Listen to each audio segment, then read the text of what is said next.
Bonjour à tous, bienvenue pour ce nouveau webinaire des Folies Web. Je suis Anne-Émilie, je fais partie de l'équipe des Folies Web et je suis ravie de vous retrouver ce matin pour un nouveau webinaire intitulé «Les 5 questions pour évaluer le degré de maturité de votre organisation commerciale B2B». Et c'est Sydney de chez Celsi qui est là pour nous présenter, nous co-présenter ce sujet. Bonjour Sydney, bienvenue à toi. Bonjour à tous, merci Anne-Émilie et ravi d'être là. Une grande première pour toi, si je ne m'abuse, avec nous, avec les Folies Web. Tout à fait. Bienvenue à toi. Et puis Mattei aussi, qui est directeur commercial chez Neocamino. Bonjour, bienvenue à toi Mattei. Bonjour à tous, ravi d'être là. Toi, c'est pas la première. Non, c'est pas tout à Bonjour fait à la tous. première. Allez, bienvenue à tous, en tout cas, tous les participants. Vous êtes déjà très nombreux à être connectés. Merci de nous rejoindre, toujours aussi nombreux. N'hésitez pas à nous mettre un petit message dans le chat, comme beaucoup d'entre vous sont en train de le faire actuellement. Ce que je vous propose, puisque nous, on va se présenter tour à tour, c'est de nous dire un petit peu qui vous êtes dans le chat, en plus de vos bonjours, de nous dire un petit peu ce que vous faites, quelle est votre activité. Ça permettra à Sydney et Mattei d'en savoir un petit peu plus sur vous et de prendre, pourquoi pas, des exemples parmi les participants du jour. C'est toujours très pertinent pour nous de savoir un peu qui se cache derrière ce webinaire, parce que vous nous voyez, mais nous, on ne vous voit pas. Donc, n'hésitez pas à vous présenter dans le chat. Alors, je vais très rapidement vous faire une petite présentation des Folies Web pour ceux qui ne nous connaissent pas. Et puis ensuite, on passera au vif du sujet de la présentation. Donc, les Folies Web, pour ceux qui ne nous connaissent pas, nous organisons des événements gratuits, que ce soit des ateliers en présentiel un petit peu partout en France, mais aussi des sessions en ligne comme aujourd'hui, appelées des webinars. L'idée de nos événements, c'est qu'ils soient très concrets et qu'ils vous permettent de passer à l'action. Le but étant d'aider les dirigeants de petites entreprises, mais aussi les freelances, les indépendants et les porteurs de projets, les entrepreneurs, à réussir sur Internet. Globalement, l'idée, c'est de vous aider à atteindre vos objectifs professionnels. Ils peuvent être différents selon vos profils et selon vos projets, grâce à l'opportunité numérique et grâce à votre présence en ligne. Alors très souvent, on nous demande comment c'est possible qu'on puisse organiser tous ces événements de manière gratuite, puisque tous nos événements sont gratuits. Eh bien, pas de mystère derrière ça. C'est tout simplement qu'on a la chance d'avoir 2 partenaires co-organisateurs qui nous aident à organiser ces événements tout au long de l'année. Notre premier partenaire, c'est l'AFNIC, qui est une association à but non lucratif qui gère les 4 millions d'adresses internet en .fr, qui permettent de financer des projets de solidarité numérique par le biais d'une fondation, la fondation AFNIC. Et l'AFNIC, elle vous propose un programme d'accompagnement à la présence en ligne qui s'appelle Réussir en .fr, que vous voyez à l'écran, qui a pour objectif d'aider les entrepreneurs sur leur transformation numérique et qui commence notamment par une adresse internet percutante et de confiance. Si vous souhaitez retrouver tous les conseils de Réussir en .fr et aussi télécharger un guide qui regroupe leurs 50 conseils pour réussir votre présence en ligne, je vous propose dans le chat, je le remettrai parce que ça défile assez rapidement, le lien vers notre ressourcerie Folie Web qui s'appelle Passer à l'action, et vous avez toutes les informations sur réussir-en.fr dans cette ressourcerie. Et puis notre deuxième partenaire, co-organisateur et cofondateur aussi depuis 2015 maintenant des Folies Web, c'est Neocamino. Neocamino qui est une solution d'accompagnement et de développement spécialisée pour les petites entreprises pour vous faire réussir durablement avec le web. Je passe la parole à Mattei qui va se présenter et puis vous en dire un peu plus sur Neocamino. Merci Anne-Émilie. Alors Mattei, voilà, pour en dire 2 mots sur moi, 10 ans d'expérience en commercial, 6-7 ans dans le leadership de management d'équipe commerciale. Donc je suis ravi de pouvoir vous partager les quelques petites astuces et bonnes pratiques que j'ai pu glaner tout au long de ces quelques années. Et pour vous parler de Neocamino, on aide effectivement les dirigeants, les indépendants, les entrepreneurs à se développer, à acquérir de nouveaux clients grâce au marketing digital à travers essentiellement 3 piliers qui sont la stratégie. Pas de marketing sans stratégie, c'est toujours une mauvaise idée. De ne pas se fixer des objectifs, c'est le plus sûr moyen de ne pas les atteindre. Donc stratégie, accompagnement et mise à disposition d'outils, que ce soit d'outils d'animation de votre cycle de vente ou de votre marketing. Et puis la formation ou la délégation de services comme une agence, comme un département marketing externalisé pour prendre en charge certains de vos besoins directement via nos experts. Voilà pour vous en dire quelques mots. Merci Mathéi pour cette petite présentation et je vous ai remis le lien vers la ressourcerie FoliWeb dans laquelle vous trouverez, en plus des infos sur réussir-en.fr et Néocamino, la possibilité de prendre un petit rendez-vous gratuit avec un expert en stratégie digitale côté Néocamino. Ce rendez-vous est gratuit de 30 minutes environ et sans engagement. N'hésitez pas à faire le point quand vous êtes un peu perdu. C'est hyper précieux pour vous d'avoir des retours de quelqu'un qui est objectif sur votre projet et qui est en plus expert. Donc voilà, n'hésitez pas à le faire. Moi, je trouve que c'est hyper intéressant pour vous en tant que participant aux ateliers et aux événements FoliWeb. Et puis, Sidney, je te passe la parole pour nous présenter celle-ci et puis pour nous dire un peu qui tu es aussi.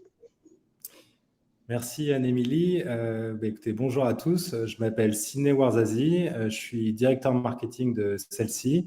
Donc moi, j'ai 15 ans d'expérience professionnelle. J'ai commencé par faire 5 ans de conseil en stratégie, en management. Et du coup, ça fait 10 ans que je travaille dans des directions marketing pour des groupes voilà, plus ou moins grands. J'ai travaillé dans différentes tailles d'entreprises. Et du coup, celle-ci, c'est un éditeur de logiciels. Notre mission, en fait, c'est de proposer la meilleure suite logicielle pour gérer la relation client et l'ensemble de son activité commerciale pour les TPE et les PME. Donc, c'est une société qui a 14 ans voilà, d'expérience, plus de 7000 clients, 40 000 utilisateurs, et on est basé en Nouvelle-Aquitaine sur 2 bureaux, La Rochelle et Bordeaux.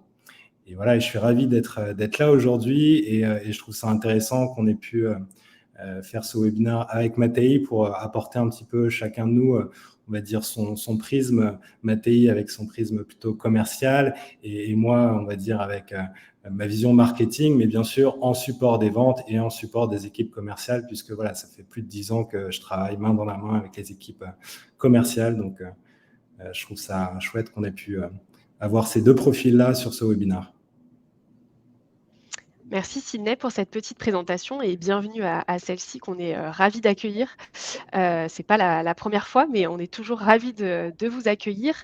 Des dernières petites infos sur le webinaire. N'hésitez pas à poser toutes vos questions pendant la présentation, plutôt dans l'onglet questions qui se trouve en bas à droite de votre écran, s'il vous plaît. Ça nous permet à la fin du webinaire de prendre les questions avec Sidney et Mathéi. Vous avez un petit sondage qui vous a été posté avec une question combien êtes-vous dans votre organisation commerciale dans l'onglet sondage qui se trouve en bas à droite de votre écran. Pareil, je vous invite à y répondre dès maintenant. Et puis, je vous fournirai une petite enquête de satisfaction en fin de webinaire que vous pourrez compléter. Ça vous permettra plusieurs choses. Nous donner votre retour, demander à être recontacté par les intervenants du jour et puis recevoir le support de la présentation qui va vous être présenté juste après. Et puis enfin, le replay sera disponible dès la fin du live sur le même lien qu'actuellement. Voilà, Sidney, Mathéi, je vous laisse la parole et je vous souhaite à tous une bonne écoute. Merci beaucoup. Oui, et n'hésitez pas du coup à poser des questions au fil de l'eau. Je pense que l'intérêt, c'est que ce soit interactif. Et Mathéi aussi, je te propose de rebondir quand tu veux, évidemment, pour partager ton point de vue et ton expérience. C'est moi qui vais commencer avec cette première question. Donc, le but de ce webinaire, c'est plutôt voilà, de se dire un peu quelle est la checklist et quels sont les éléments à prendre en compte pour avoir une organisation commerciale réussie. Et le premier élément, c'est un peu la base et c'est un peu le socle, mais c'est la vision, on va dire, stratégique marché. Et donc, avec cette question de est-ce que vous avez bien défini votre proposition de valeur qui soit adaptée à votre cible et à ses besoins. Donc, en fait, il y a deux questions en une. C'est déjà, est-ce que vous avez bien identifié votre cible? Est-ce que vous avez bien compris ses besoins, les problèmes auxquels vous proposez, on va dire, de répondre avec votre offre? Et ensuite, la proposition de valeur, c'est plutôt une notion de quel est votre positionnement, quel est vraiment l'élément ou les éléments qui permettent de vous distinguer par rapport au marché et par rapport à des offres alternatives, des concurrents, etc. Donc, pour étayer un peu plus et pour entrer dans le détail de ce que ça signifie en termes de questions à se poser, la première, c'est sur le marché. C'est est-ce que j'ai une vision claire de mon marché, à la fois au global? Est-ce qu'il y a des segments particuliers à prendre en compte et qui sont intéressants, sur lesquels potentiellement je dois me focuser en particulier? Est-ce que j'ai une bonne compréhension aussi des tendances ou des événements nouveaux qui peuvent apporter des opportunités d'ailleurs supplémentaires ou potentiellement qui peuvent représenter des risques pour votre business. Ça peut être soit des nouvelles technologies, soit des changements de réglementation et autres. Et bien sûr, de bien comprendre les concurrents, chacun d'eux, voilà, comment ils se positionnent sur le marché, est-ce qu'ils sont sur les mêmes cibles que vous, etc. Donc ça, je pense que c'est important, on l'a tous en tête, mais il faut vraiment pas l'oublier et essayer quelque part de formaliser ça et d'être sûr que ce soit bien aligné et diffusé au sein de toutes vos équipes commerciales. Ensuite, du coup, le deuxième point, c'est sur les clients idéaux. Donc, c'est bien, là aussi, de le définir et donc de définir quelque part une cible qui soit pas forcément, on va dire, trop niche, enfin trop niche, tout dépend de vos ambitions non plus, mais en règle générale, nous, ce qu'on préconise, c'est d'aller définir des cibles que ne soient pas trop faibles en termes de bassin d'audience et taille de marché, mais il ne faut pas non plus que ce soit trop généraliste et trop large, parce que sinon, on n'arrive pas à trouver des angles de différenciation et des points qui permettent vraiment, on va dire, de répondre aux besoins de cette cible en particulier. Donc, cible, ça veut dire quoi? Là, on se parle du B2B. Du coup, on se parle de société qu'on peut définir avec plein de critères différents, mais les critères classiques, ça va être quelle taille de société on vise. Donc, est-ce qu'on est plutôt sur des TPE, des PME, des plus grands groupes, des ETI, etc. Est-ce qu'on a quelque part des focus aussi sectoriels? Et ensuite, au niveau des clients idéaux, c'est toujours bien aussi de bien comprendre au sein des sociétés quel va être l'acheteur. C'est-à-dire, est-ce qu'on pense que l'acheteur, enfin le décisionnaire final sur l'acte d'achat sur votre offre, ça va être plutôt le dirigeant de la société, le patron, ou est-ce que ça va être un service ou un directeur commercial, un directeur marketing, un directeur technique ou financier ou ressources humaines et autres? C'est-à-dire, voilà, bien comprendre l'acheteur potentiel. Ensuite, je vois qu'il y a des... Pour en dire un mot peut-être sur le profilage, je me permets d'intervenir parce que c'est une question qui nous intéresse mutuellement en marketing et en commercial, cette question-là. Et c'est vrai que toutes les données firmographiques là, dont tu parlais à l'instant, vont permettre de structurer l'approche et de la rendre un peu plus scientifique, on va dire. Et il y a je pense le besoin de combiner aussi ces données démographiques, firmographiques avec 3 questions qu'on peut avoir envie de se poser pour déterminer justement quel est le profil client idéal chez nous et peut-être écarter certains profils clients, que ce soit des types d'entreprises ou des décisionnaires, en tout cas des personnes au sein de ces entreprises. C'est ont-ils le besoin? Ont-ils le problème que vous êtes en train de venir résoudre? Est-ce qu'ils l'ont? Est-ce qu'il existe? Est-ce qu'il est identifié?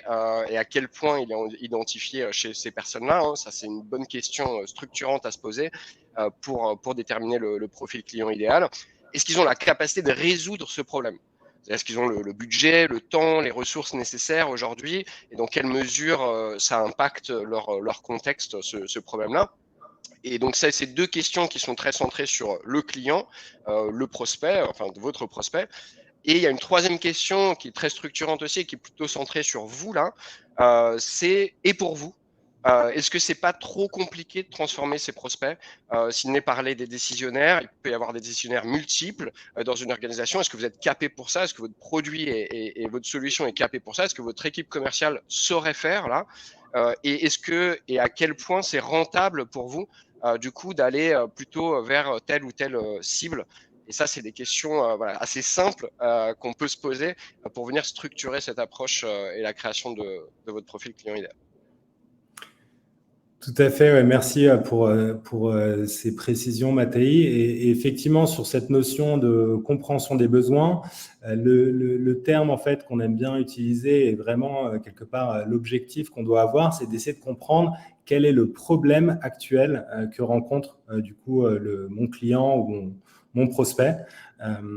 Parce qu'il est possible il y a déjà plein de solutions disponibles sur le marché, plein de concurrents, mais il est possible que l'offre actuelle ne génère pas une complète satisfaction, et donc il reste un problème à solutionner. Et donc potentiellement, voilà, se rendre compte qu'il y a un espace pour nous en tant que société aller répondre à ces problèmes-là, c'est hyper pertinent. Et souvent, quand on fait des interviews, par exemple, de prospects ou de clients, on a tendance à parler marché, concurrence, et à vouloir directement passer sur les solutions et se comparer par rapport à des concurrents, etc. C'est bien toujours de revenir sur les problèmes des clients et partir de là pour se dire, bah, voilà, moi, comment est-ce que je peux, et du coup, ça nous amène au 4e bloc, comment je peux générer de la valeur, proposer de la valeur et me distinguer pour répondre à ces problèmes. Donc voilà, la partie différenciation, hein, c'est vraiment essayer aussi d'écrire noir sur blanc et se poser les questions un peu macro. Donc pas trop penser quelles vont être les fonctionnalités différenciantes, mais quelles vont être, on va dire, les 1, 2, 3, max 3 arguments clés qui font que je sais que j'ai une place et j'ai un positionnement différenciant sur ce marché par rapport à mes concurrents. Donc ça, c'est extrêmement important. Sur la communication, bah là, voilà, ça va dépendre effectivement de toute l'analyse que vous avez fait en amont, parce qu'il y a des termes à utiliser, il y a des canaux, effectivement, il y a peut-être des manières de rencontrer les prospects qui sont plus pertinents en fonction du marché, en fonction des acheteurs, etc. Vous n'allez pas les rencontrer forcément aux mêmes endroits, donc c'est très important là-dessus. Et le dernier point, c'est sur la partie itérative, parce que moi, vraiment, ce que je conseille, c'est toujours de le faire une fois et de le formaliser, de l'écrire quelque part sur le marché, les clients, etc. Mais il ne faut pas oublier de toujours en fait s'auto-challenger et de voir comment le marché évolue, parce que sur, par exemple, le monde du logiciel, il y a énormément de concurrents qui arrivent sur le marché avec des nouvelles technologies. Et donc, en fait, il y a plein de choses qui se passent. Il y a beaucoup de changements aussi au niveau des régulations. Et il faut être sûr, en fait, qu'on reste à l'écoute du marché. Donc, c'est toujours sain, en fait, de refaire des interviews, des analyses comparatives, etc., tous les 6 mois minimum, hein, pour être sûr qu'on reste, on va dire, dans le marché, à l'écoute de l'évolution des besoins de nos clients.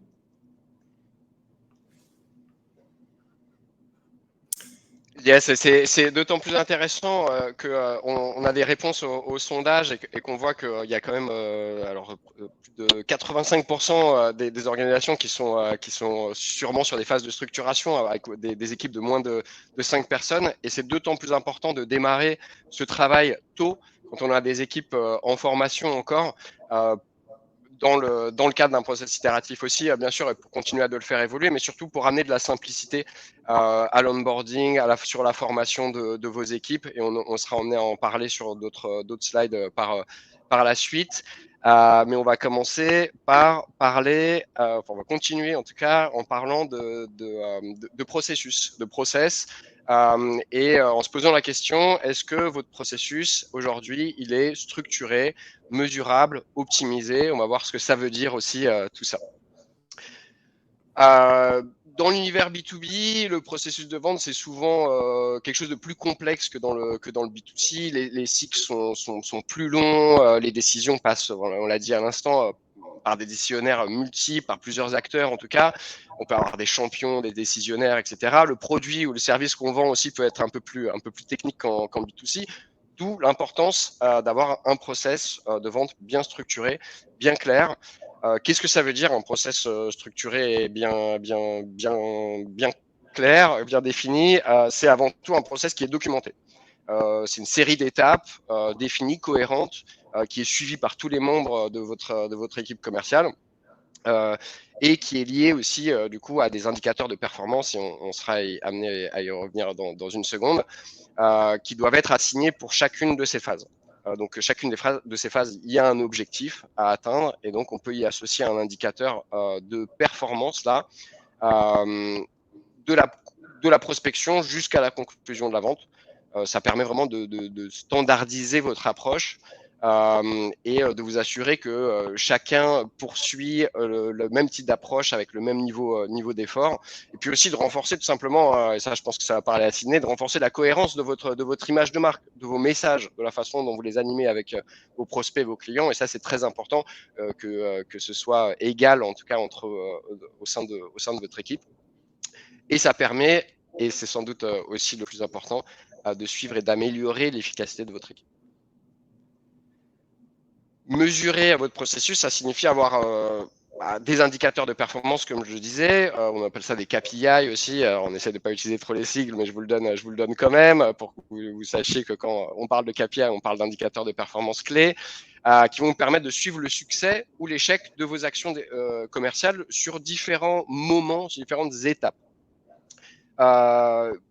Les indicateurs de performance, il ne faut pas confondre ça avec des indicateurs de résultats. Je mets un petit point là-dessus.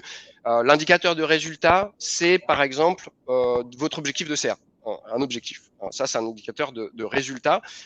Il va changer, il va évoluer régulièrement dans le temps. On ne pourra pas forcément s'y référer, même si on pourra regarder la croissance. Au contraire, vos indicateurs de performance, eux, sont plus stables, changent moins. Et ils vous permettent justement de vérifier que vous êtes sur les rails de votre objectif. Et donc, c'est d'où l'importance d'avoir des indicateurs autres que des indicateurs de résultats. Voilà. Et donc, pour avoir ces indicateurs et pour pouvoir suivre ces indicateurs, ça vaut le coup d'être bien outillé. On commence souvent par de l'Excel et ça suffit, ça convient pour un temps. Mais très souvent, on a besoin de mieux structurer aussi les différentes étapes du cycle de vente pour pouvoir les mesurer. Et donc, du coup, ça se fait plutôt via un CRM. C'est beaucoup plus facile de maintenir aussi cette donnée qui est importante pour nous, puisqu'elle va nous permettre de prendre des décisions une fois qu'on les aura mesurées. Et voilà, aussi d'avoir un peu plus de focus dans votre organisation, pouvoir se dire concrètement où se situe mon point de faiblesse, où se situe mon problème, pour pouvoir le résoudre et optimiser vos actions. Ça pourrait être par exemple le nombre de prospects transformés en rendez-vous, par exemple, le nombre de prospects transformés en devis, le nombre de rendez-vous transformés en devis aussi, le cycle de vente moyen. Ça pourrait être le taux de renouvellement. Là, on ne serait pas plutôt sur l'équipe acquisition, mais peut-être sur l'équipe chargée de clientèle. Donc, vous avez des indicateurs de performance qui sont adaptables et applicables à plusieurs segments, plusieurs étapes de votre cycle de vente. Ils vont permettre d'évaluer objectivement votre performance et d'identifier les domaines à améliorer. Par exemple, concrètement, comment les indicateurs peuvent vous aider. Si vous avez, par exemple, un taux de conversion faible de devis, donc vous avez créé un devis, de devis à client, vous avez un taux de conversion plus faible, un de vos commerciaux, par exemple, un taux de conversion plus faible que la moyenne. Et ben, parce que vous avez cet indicateur-là et que vous voyez qu'il est dégradé par rapport à la moyenne, vous allez pouvoir, avec votre commercial, travailler son discours, par exemple. Dire, voilà, comment est-ce que je travaille les éléments de réassurance. Vous assurer que le marketing aussi, lui, a fourni des ressources de réassurance également et qui sait comment les animer, comment les appliquer. Voilà, au-delà du discours aussi, le traitement des objections. C'est souvent voilà, une étape, enfin un élément clé du discours commercial et qui est souvent lié à la découverte. C'est quelque chose qu'on a un peu de mal à concevoir, mais souvent c'est la découverte du besoin, du problème dont parlait Sydney tout à l'heure, qui est une découverte insuffisante, en fait, pas suffisamment approfondie en tout cas, qui va faire ressortir des objections en closing à la suite du devis, alors qu'on aurait pu les traiter plus proactivement en posant les bonnes questions, en allant identifier l'impact du problème, le mesurer, etc. à l'entrée, pour le donner à voir aussi et démontrer la pertinence de ce qu'on propose aux clients. Voilà, vous pourriez envisager plein d'autres choses, hein, évidemment, au-delà de la formation et de la mise à disposition de ressources. Peut-être qu'il y a trop d'automatisation sur ce segment, peut-être qu'il n'y en a pas assez. Et en tout cas, voilà, ça vous donne des indicateurs forts qui vous permettent de prendre des actions sur ces indicateurs que vous avez mesurés. L'idée, c'est bien sûr d'ajuster votre process en fonction de l'atteinte de ces indicateurs et de l'optimiser au fur et à mesure de façon continue. Et un dernier élément que je veux vous partager qui me semble très important au-delà de la mesure, de la statistique et des chiffres, hein, qui sont des données importantes, c'est d'utiliser les retours qui sont remontés par vos équipes également pour maximiser votre efficacité commerciale. C'est un aspect plus qualitatif, mais il ne faut pas le négliger, il faut le mettre en rapport avec les indicateurs aussi. On peut s'en servir pour nourrir la réflexion. On recrute des gens qui ont un cerveau, pas de raison d'en faire l'économie. Et autant l'utiliser, et les retours, c'est la clé pour ça. Sur la partie mesurabilité, moi, ce que je voulais vous partager, c'était notamment sur l'alignement un peu sur les indicateurs, sur la partie marketing et la partie commerciale. Du coup, classiquement, le marketing, il a un objectif de ramener des opportunités d'affaires. Donc, on appelle ça souvent les leads.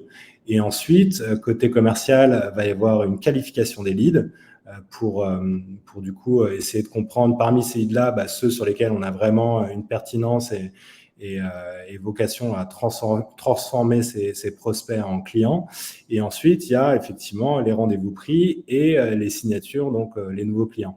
Et donc, ce qui se passe, c'est que si jamais le marketing résonne que sur les leads et les sales que sur les signatures clients, parfois, en fait, on se retrouve avec des discussions où les équipes commerciales vont dire mais les opportunités, les leads que apporte le marketing, ils sont de mauvaise qualité, donc j'arrive pas à transformer, et vice-versa. Le marketing peut dire, ça c'est classique, le marketing peut dire vous traitez pas les leads, les taux de conversion diminuent, comment ça se fait, etc. Donc, en fait, ce qui est bien, c'est d'avoir des objectifs communs pour ces équipes-là, qu'elles sachent globalement déjà qu'elles aient les mêmes règles de calcul des indicateurs.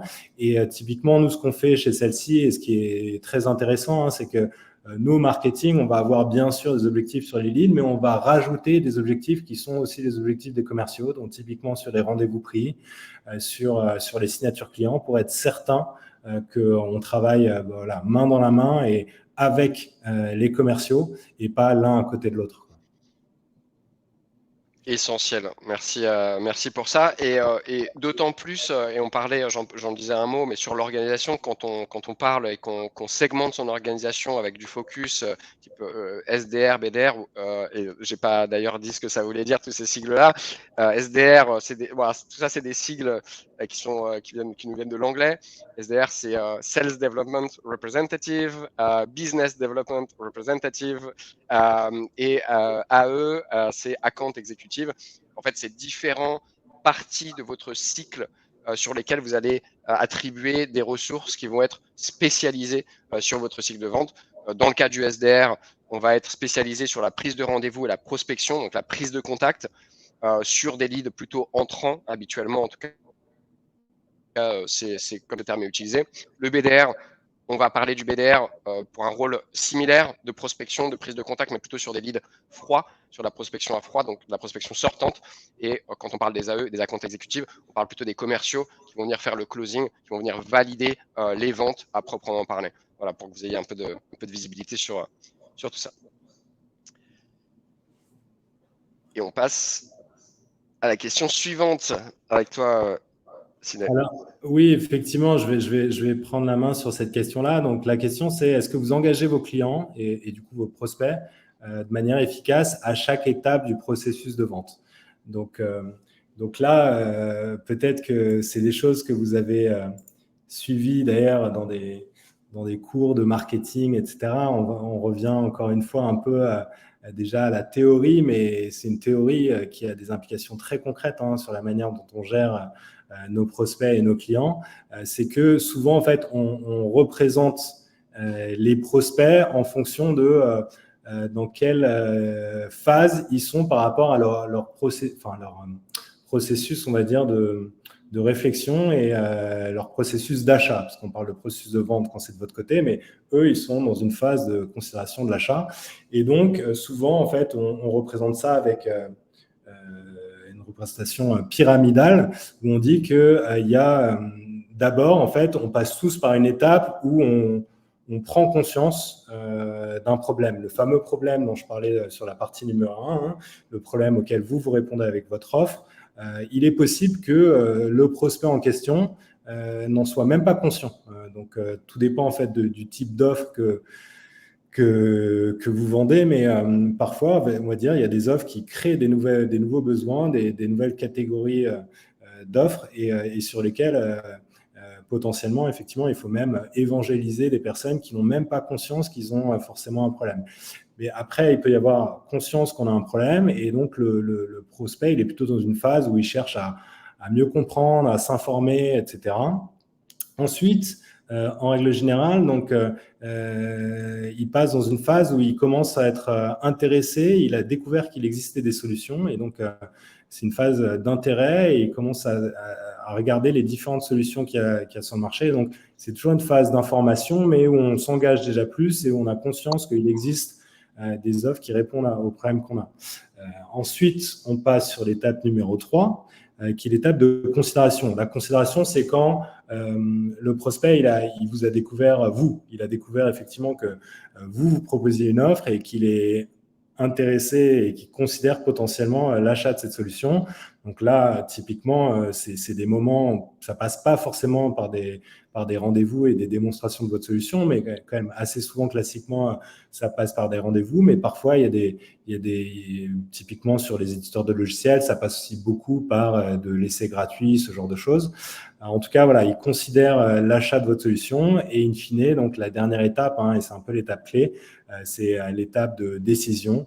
Donc là, il a besoin potentiellement de devoir arbitrer par rapport à d'autres offres alternatives de concurrents. Et donc voilà, il faut être sûr de lui apporter les éléments qui vont le convaincre.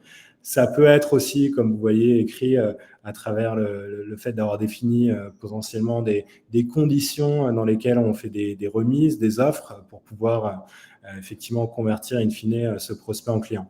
Et ensuite, les 2 dernières phases, il ne faut pas les oublier, c'est-à-dire une fois qu'on a signé les clients, qu'il est devenu nouveau client, il y a bien sûr l'intérêt que ce client soit fidélisé et devienne même prescripteur en fait de votre solution et parle positivement en tout cas de l'expérience qu'il peut avoir avec vous.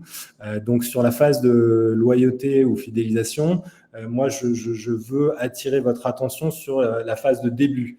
Donc en règle générale, ça c'est quelque chose que j'ai constaté au fil des années dans tous les secteurs dans lesquels j'ai travaillé, etc. Ce qui est hyper déterminant sur la capacité de garder un client fidèle et un client satisfait sur le long terme, c'est si le début de la relation ou si toute la phase, on va dire, de post-achat se passe très bien. Et donc, typiquement, si vous vendez du service ou du logiciel, nous, chez Celle-ci, on passe beaucoup de temps, en fait, pour embarquer nos clients, les accompagner, faire en sorte qu'ils adoptent la solution, ils sachent l'utiliser, ils exploitent au maximum toutes les fonctionnalités que propose l'outil, etc. Parce qu'on s'est rendu compte que c'est que comme ça que les clients, in fine, restent avec nous, renouvellent leur abonnement, etc. Donc, on a une équipe, pour le coup, dont c'est le métier, en fait. C'est l'équipe onboarding qui onboard les clients sur le logiciel. Et le dernier point, il est intéressant aussi, c'est la partie recommandation. Donc, il faut penser à différents niveaux, mais de faire en sorte que si le client il est satisfait, il le démontre. En tout cas, il a des outils ou en tout cas, on l'incite quelque part à partager sa satisfaction. Donc, les avis clients, c'est déterminant. C'est vraiment déterminant et donc c'est quelque chose. Si vous l'avez pas mis en place, effectivement, avoir dans ces process ou pourquoi pas même en automation post-achat la proposition de noter positivement ou pas d'ailleurs, mais en tout cas de mettre un avis client sur les différentes plateformes et également le programme de parrainage. Ça, le programme de parrainage, on n'y pense pas forcément dès le départ, mais moi, ce que je conseille, même sur une boîte qui est en cours de création, c'est de penser à ça et de se dire est-ce que c'est pertinent dans mon cas de proposer d'une manière ou d'une autre d'avoir du parrainage. Je vous donne cet exemple parce que notamment chez Celle-ci, c'est une des vraies clés de succès, on va dire, de la société et de l'acquisition client, c'est qu'il y a quasiment un quart des nouveaux clients de Celle-ci, en fait, qui viennent via un programme de parrainage. Donc, c'est très vertueux, en fait. C'est des clients qui sont satisfaits, qui eux-mêmes parrainent. Donc, ils ont une récompense à parrainer. Donc, il y a un incentive. Mais du coup, tout ça, c'est très, très vertueux et ça peut très vite avoir un effet boule de neige, en fait. et représenter une part significative de vos volumes d'acquisition de clients. Donc voilà, c'est ces différentes étapes à prendre en compte et être sûr qu'on n'est pas complètement absent sur une de ces étapes-là. Et potentiellement, en fonction de votre business, en fonction du marché, c'est-à-dire si on est sur un marché sur lequel il y a beaucoup de concurrence, beaucoup de, comment dire, c'est un marché qui est installé, etc. Effectivement, il faut mettre plus le focus sur l'aspect considération et décision parce qu'il va falloir se distinguer et donner des éléments pour justement pouvoir signer dans cette phase-là. Et si on est sur un marché un peu plus nouveau où il y a peu de concurrence, peut-être mettre plus le focus sur la partie amont, sensibilisation, éducation, et donc ça veut dire quoi? Ça veut dire même d'un point de vue investissement, être plus présent sur du blog, donc sur Google, être plus présent sur des réseaux sociaux, sur des événements, sur des forums, etc. Donc voilà, ça dépend aussi un peu de votre type de business. Ça va vous permettre, je pense, d'orienter votre stratégie commerciale et marketing de la bonne manière. Absolument. Et pour rebondir sur la recommandation, nous, on est des spécialistes du marketing digital et de la création de leviers pour générer des leads entrants. Et même chez nous, jusqu'à l'année dernière, je pense que les recommandations représentaient 40% de nos nouveaux clients. Donc, voilà, c'est énorme et c'est très, très vertueux puisque vous n'avez pas le coût marketing. En tout cas, il a déjà été payé. Donc, c'est aussi très rentable souvent. Et on a aussi plus de facilité finalement à convertir ces prospects-là. Donc, même en termes d'effort commercial, c'est effectivement très, très vertueux. Et donc, pour réussir à bien animer ces différentes étapes, il y a une autre question qu'il faut qu'on se pose. On va essayer d'aller vite puisque l'heure tourne, donc je vais essayer d'aller vite là-dessus, même si c'est un élément essentiel très très important. C'est quel est le niveau de compétence de vos équipes? Est-ce qu'elles sont formées efficacement et à quel point sont-elles formées efficacement? La compétence de vos équipes commerciales, c'est indéniablement l'un des principaux moteurs de la performance de votre entreprise et de votre équipe commerciale, bien entendu. Donc, qu'est-ce qu'on entend par compétence? C'est un savant mélange de méthodes de vente, de connaissances techniques, d'aptitudes interpersonnelles aussi, de savoir-être et de compréhension du marché. Voilà, c'est ça qu'on va appeler compétence là. Les membres de votre équipe doivent non seulement comprendre votre produit et votre service, ça c'est très important, mais aussi le besoin. Et on en a parlé tout au long de ce webinaire, donc ce ne sera pas une découverte pour vous, c'est plus une découverte pour vous en tout cas. Le problème de votre prospect, l'impact de ce problème. Et c'est en articulant tous ces aspects-là qu'on pourra positionner votre solution, votre service, votre produit face à la concurrence, démontrer qu'il répond bien aux besoins du client. Ça passe d'abord par la formation initiale. On l'appelle l'onboarding ici, on n'aurait pas dû, c'est un anglicisme, mais c'est la formation initiale, ça veut dire la même chose, et c'est essentiel, la formation initiale, pour développer le bon socle de compétences dès le départ. Non seulement donc, une formation initiale à l'embauche, mais aussi une formation continue. Par exemple, chez nos Camino, une nouvelle recrue dans l'équipe commerciale, elle passe 2 à 3 semaines de formation avec plusieurs membres de l'équipe comme mentors consécutifs sur ces quelques semaines.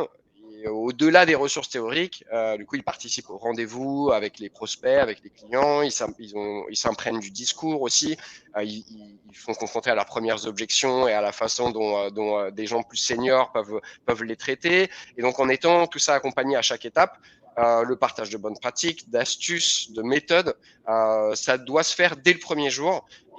Et donc, en documentant aussi votre phase de formation initiale et vos phases de formation continue, vous allez pouvoir atteindre des niveaux d'efficacité supplémentaires. On veut que les nouvelles recrues soient armées le plus rapidement possible et en mesure d'atteindre un niveau de performance élevé le plus rapidement possible. Donc, c'est ça l'enjeu d'une bonne formation initiale.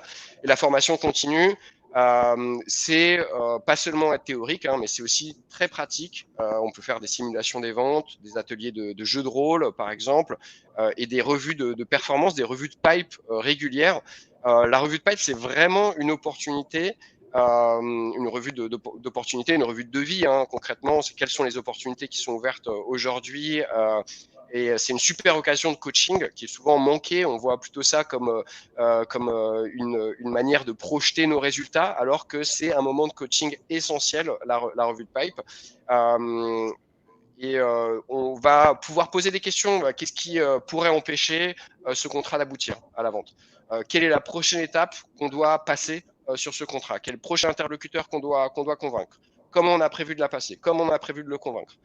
Autant de questions qui vont nous permettre de conseiller nos équipes sur la meilleure façon d'avancer vers la signature de contrat. Donc très, très important. Et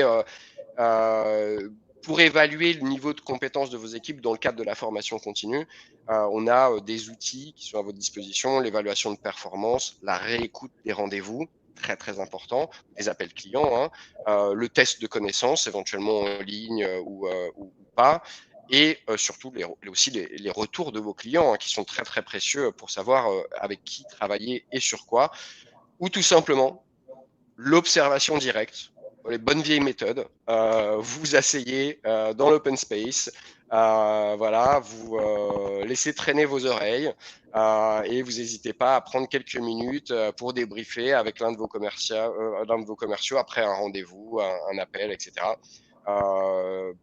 La formation initiale et tous ces éléments-là, c'est vraiment la garantie d'une équipe non seulement efficace plus vite, mais aussi une équipe plus confiante et puis sans doute plus motivée, plus contente de venir bosser aussi chaque jour. Moi, je veux juste rebondir rapidement là sur la phase de onboarding. Je vous conseille, si vous ne connaissez pas encore, de potentiellement aller voir un outil qui s'appelle Notion. Donc nous, en fait, il y a beaucoup de notre documentation interne qu'on met sur cet outil qui s'appelle Notion. C'est un espace de travail qui est très, très flexible et très agile, qui est partagé et collaboratif et qui permet typiquement voilà, de partager la connaissance en interne. Et donc, c'est très précieux. Donc, chez celle-ci, par exemple, on a tout un espace qui s'appelle onboarding et chaque personne qui rejoint l'entreprise ou qui veut en savoir plus sur tout ce qu'il faut savoir en fait sur le marché pour bien vendre le produit passe par cet espace de travail sur lequel il y a énormément d'informations, il y a des liens vers des fichiers clés, etc. Il y a potentiellement des liens vers des écoutes effectivement de rendez-vous. Donc ça, c'est très utile et c'est bien d'avoir tout ça quelque part documenté, formalisé et écrit parce que bien sûr, la culture orale, c'est très bien, mais on sait que c'est toujours quand même plus puissant si on peut retrouver les informations quelque part. Ça permet notamment effectivement de mettre à jour facilement tous les nouveaux recrutés si jamais vous recrutez. Et puis de s'y référer, tout simplement. S'il y a une interrogation, s'il y a eu un souci dans le process, on peut se référer à cet écrit. Effectivement, nous utilisons Asana, du coup, qui est un équivalent de Notion, mais effectivement très très important d'avoir ces ressources à disposition et pas que pour la formation initiale, mais c'est des choses auxquelles on va pouvoir se référer à différents moments, voilà, de la vie d'un commercial. Et du coup, je vous mets aussi Asana. Les deux fonctionnent à peu près sur le même principe. Oui, tout à fait, ils sont très similaires, mais c'est des nouveaux outils qui sont très très utiles, je pense, pour le travail collaboratif. Le dernier point, et là j'espère qu'il nous reste quelques minutes supplémentaires pour l'aborder. Donc, on voulait juste donner un peu de perspective aussi sur une fois qu'on a mis qu'on s'est posé toutes les questions précédentes, on peut se poser la question aussi de comment est-ce qu'on fait pour aller plus loin, quelle est un peu la stratégie d'expansion, comment est-ce qu'on s'adapte au changement. Et du coup, on l'a décomposé en quatre sous-questions et 4 points qui nous paraissaient pertinents. Je vais prendre la partie évolution de pricing et flexibilité organisationnelle et je te laisserai la main, Mathéi, pour parler d'innovation et de partenariat. Sur l'offre, du coup, donc bien sûr, la définition de l'offre et du prix. Et quand je parle de pricing, c'est pas juste le niveau de prix, c'est aussi comment est-ce que je présente mon offre. Donc, Typiquement, nous, sur de la vente de logiciels, on va se poser beaucoup de questions sur ce qu'on appelle le packaging de l'offre. Donc, est-ce que je vends différents modules? Est-ce que j'ai différents plans d'entrée? Comment est-ce que je monétise aussi mon logiciel? C'est-à-dire, est-ce que c'est un prix par mois? Est-ce que j'ai de l'engagement? Est-ce que c'est un prix par licence? Ce genre de choses. Donc, toute la manière de constituer l'offre. Donc, c'est essentiel de le faire en fonction de pas mal de critères, des critères clients, combien les clients sont prêts à payer, à quel prix et comment sont constituées les offres aussi des concurrents. Il ne faut pas être dépositionné par rapport aux concurrents. Et également, je pense qu'un point qui est important, c'est est-ce que mon offre, elle me permet potentiellement d'adresser différents types de clients et différents besoins clients. Donc, il est possible que vous ayez des clients, par exemple, de différentes tailles, des petits clients, voire des indépendants, mais aussi des entreprises peut-être un peu plus grandes et qui seraient prêts à payer plus cher pour des besoins plus évolués. Donc, comment est-ce que je fais en sorte que mon offre puisse s'adapter à ça, que j'ai une partie de mon offre qui réponde aux besoins de mes petits clients et une partie de mon offre qui répond aux besoins de mes plus grands clients, ou alors des clients qui ont des besoins très poussés sur, par exemple, un secteur donné ou je ne sais quoi. Mais donc ça, c'est des éléments qui sont importants. Et en termes de revue du pricing, ce qui est recommandé, c'est quand même de se poser la question de est-ce que mon offre est toujours adaptée, notamment en fonction des changements qu'il y a pu avoir sur l'aspect concurrentiel et autres, tous les, on va dire, 2-3 ans.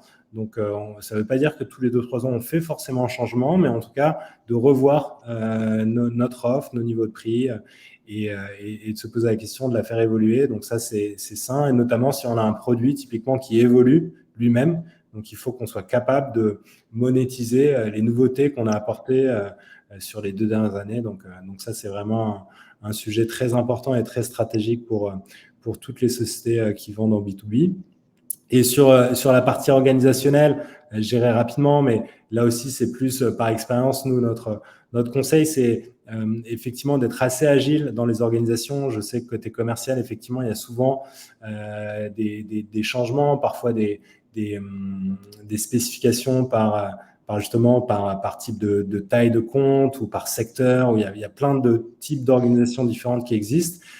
C'est bien d'être flexible, de s'adapter potentiellement à l'évolution effectivement de votre taille de boîte, des compétences que vous avez pu aussi recruter en interne. Est-ce que vous avez plutôt des juniors, plutôt des seniors, ce genre de choses, et de faire quelque part des changements un peu pas à pas et progressifs, et pas forcément attendre à faire le Big Bang parfait, parce qu'une organisation qui réussit, c'est une organisation qui reste agile et qui nous permet aussi de tester des choses, de voir si ça fonctionne mieux et potentiellement de pérenniser ce qui fonctionne bien, et pourquoi pas de revenir sur des modes d'organisation si jamais on se rend compte que ça fonctionne peut-être moins bien. Ça, c'est au niveau de l'organisation commerciale, mais c'est aussi le cas pour l'organisation typiquement entre le marketing et les commerciaux. Donc, moi, je vous conseille aussi d'être très flexible là-dessus et de vous poser les questions peut-être tous les 6 mois de est-ce que j'ai besoin d'apporter des modifications sur mon organisation pour être plus efficace et voilà, et plus pertinent par rapport à mes clients. Ouais, un point essentiel, et pour rebondir là-dessus, sur la flexibilité organisationnelle et les changements et la différence entre révolution et évolution finalement. Si on fait trop de changements d'un coup, on ne pourra pas en mesurer l'impact. On ne saura pas dire qu'est-ce qui a impacté l'évolution, alors que ça se dégrade ou que ça s'améliore, peu importe. On ne saura pas dire quel a été le levier qui nous a conduit à cet impact-là. Donc attention aussi, pas de révolution, mais plutôt des évolutions. Et dans un contexte économique plus contraint, pour vous parler de l'innovation, et on en fait pas mal chez nos Camino, comme j'imagine chez Celsi aussi. On est en train de vivre, et dans le contexte actuel, je pense que c'est particulièrement pertinent, de nombreuses entreprises, en tout cas sur ce premier semestre de l'année, vivent des situations plus ou moins compliquées sur leur croissance, etc. Et plutôt que se concentrer sur l'acquisition de nouveaux clients, on peut aussi imaginer de se concentrer sur l'expansion des ventes au sein du portefeuille client, par exemple avec de la vente additionnelle sur des produits déjà acquis ou qui montent en nombre d'utilisateurs ou en gamme, peu importe, vente croisée sur de nouveaux produits. et puis la mise en place des parrainages et des recommandations dont on avait parlé tout à l'heure aussi. Mais la vente croisée sur de nouveaux produits, ça veut dire aussi, ou de nouveaux services d'ailleurs, ça veut dire de nouvelles fonctionnalités, de nouveaux services à développer, de nouvelles offres. Et dans ce contexte-là, elles vont permettre de venir vendre sur votre portefeuille à des gens qui sont déjà finalement convaincus de votre valeur, de votre expertise. Ce sera d'autant plus facile de pouvoir grandir sur ce segment-là. Ou alors des nouvelles approches. Et ça, souvent, ça vient des retours terrain aussi, qui vous donnent des idées, qui vous font remonter un problème au sein de votre équipe. Des nouveaux outils aussi. Par exemple, nous, chez Camino, on a constaté que, et on le sait tous, je pense, le monde commercial, c'est un monde en évolution. Il y a des nouvelles technologies, il y a des nouvelles attentes aussi des gens, des prospects qu'on contacte. Et donc, nous, on a constaté en tout cas que faire trop d'automatisation et trop de messages automatisés, c'était pas forcément toujours vertueux et qu'il fallait remettre aussi de la personnalisation dans ce qu'on faisait. Ça a été un retour aussi des équipes qui ont constaté que ce type de message fonctionnait mieux. Et là, on a des innovations techniques aujourd'hui qui peuvent nous permettre de venir nourrir ce besoin-là et de venir améliorer l'efficacité sur de la personnalisation ou de l'hyper-personnalisation. Je pense évidemment à l'intelligence artificielle qui a fait son entrée explosive ces derniers mois dans le monde de l'entreprise.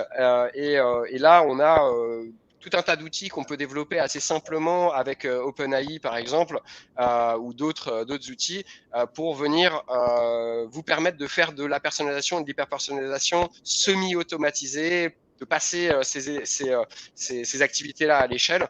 Et donc là, on voit que l'innovation peut vraiment servir la performance. Il faut toujours rester à l'écoute de tout ça pour améliorer la stratégie et l'exécution opérationnelle qui s'adapte au monde.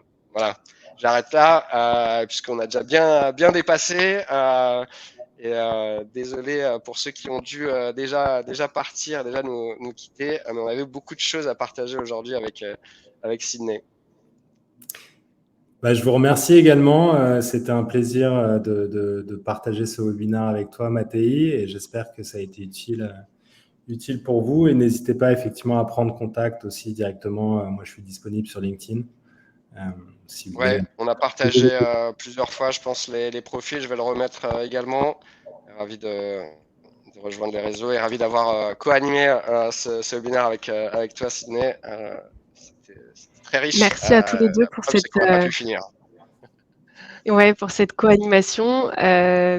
Je vous ai mis pour les participants le lien vers la petite enquête de satisfaction dans le chat.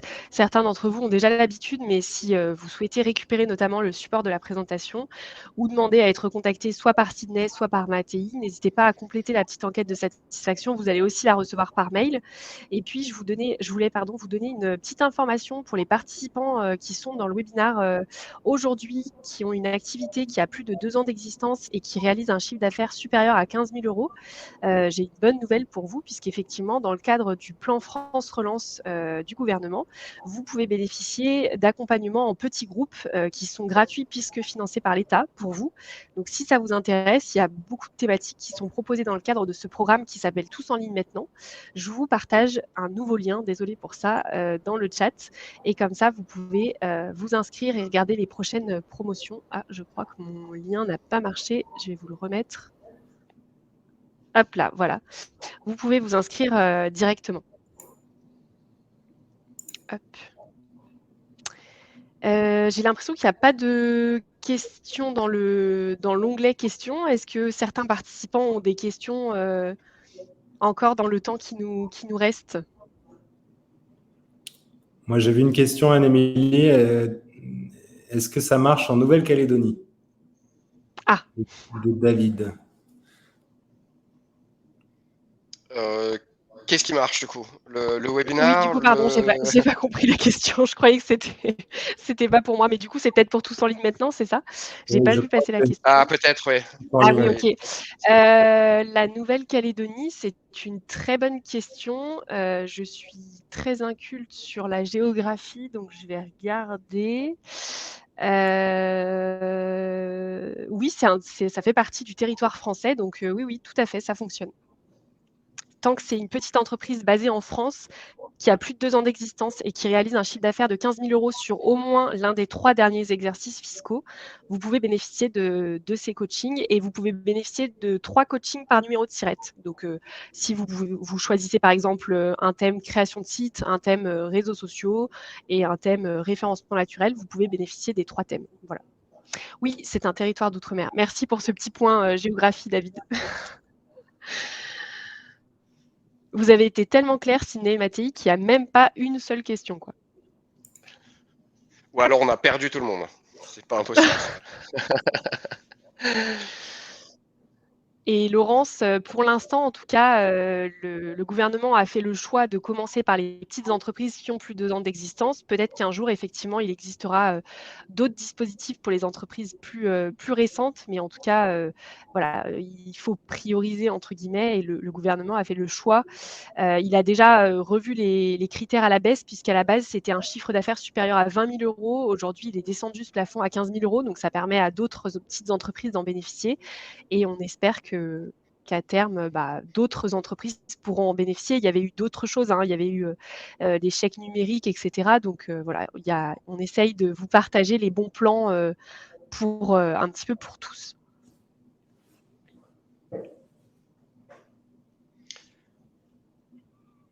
Bon, super. Sidney, Mattei, je vais vous laisser le mot de la fin du coup, et puis merci à vous deux et à tous les participants. Merci, vraiment un plaisir d'avoir participé à ça avec vous et de voir les retours, les nombreux retours dans le chat. Ça fait plaisir. Merci à tous de votre attention et à la prochaine. Pareil, j'ai rien à rajouter. Merci à tous et c'est vrai que c'est sympa de voir les messages dans le chat. Passez une bonne fin de journée et au plaisir de refaire un webinar potentiellement avec FolioWeb une prochaine fois. Eh ben, merci beaucoup Sidney, merci Mattei aussi, avec plaisir pour vous réinviter tous les deux sur nos webinaires. Merci Anne-Émilie. Marc, je vais vous remettre le questionnaire de satisfaction et puis j'avais Justine de celle-ci qui m'avait chargée d'une mission que j'ai un peu oubliée, donc je vous le partage maintenant, un petit lien vers une prise de rendez-vous si vous souhaitez poursuivre avec un expert celle-ci. Donc voilà, je voulais repartager dans le chat et je vous remets tout de suite le lien vers la petite enquête de satisfaction pour ceux qui ne l'ont pas récupéré. Merci à tous en tout cas, je vous souhaite un bon appétit et je vous dis à bientôt pour un prochain événement FolioWeb. Salut à tous. Salut à tous.